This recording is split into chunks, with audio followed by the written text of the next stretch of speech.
So, hi guys! So, for today's video, may kikwento ko sa inyo guys. Hindi ko alam kung magagalit ba ako o matutuwa. Guys, tignan nyo. Kasi itong Ubarsitol ko guys, iinom ako ngayon. Magbubukas na naman ako.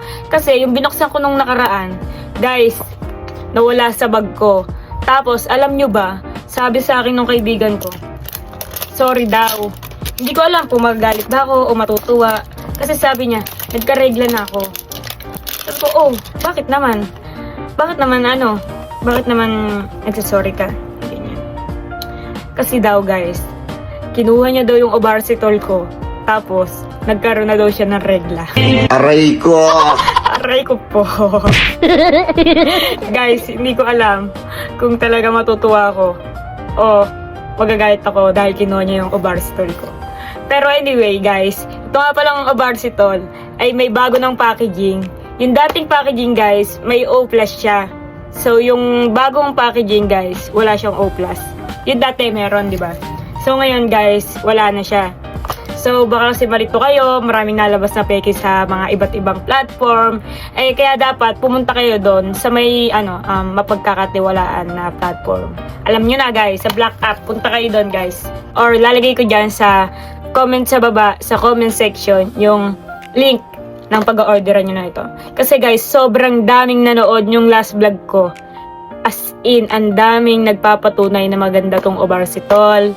Ang dami rin naman nagtatanong kung saan mabibili. Ang dami rin naman nagtatanong kung magkano. So guys, lahat ng katanungan nyo ay nandyan sa comment section. Click nyo lang yung link guys. May kita nyo dyan yung mga feedback, yung presyo, kung magkano, no? So yun lang guys. Sabayan nyo ako uminom ngayon kasi kakatapos ko na kumain. Guys, ang dami ngayong nag-aaway sa SOCMED. Pero syempre, hindi na tayo makikisali doon, no? Kasi may stress lang tayo. At baka hindi na kayanin ni Ubarsitol yung stress. So guys, ang takip niya pa rin is may plus sign pa rin. Yung pinaka-packaging niya lang yung wala na plus sign. Kunin mo uli ha, friend! I-mention kita dito. Kunin mo ulit ito, friend ha. Kawin mo ulit ito. Iniinom ko nga pala to guys. 1, pagkatapos kumain. 30 minutes pagkatapos kumain. Tapos bago matulog. Pagkakain ko, 30 minutes, umiinom ulit ako dito. So guys, magkakaroon na ako ng regla. No, magkakaroon na ako ng regla. Pero tignan nyo naman guys, yung mukha ko. Hindi na ganun tinitigyawan. Diba?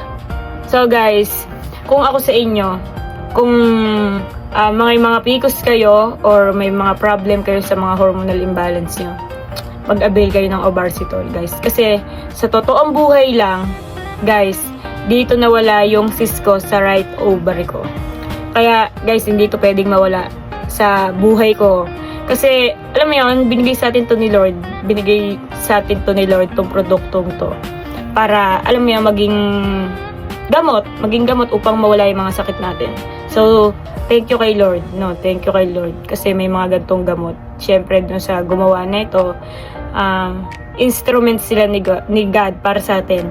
Sa ating may mga PCOS. So, tara.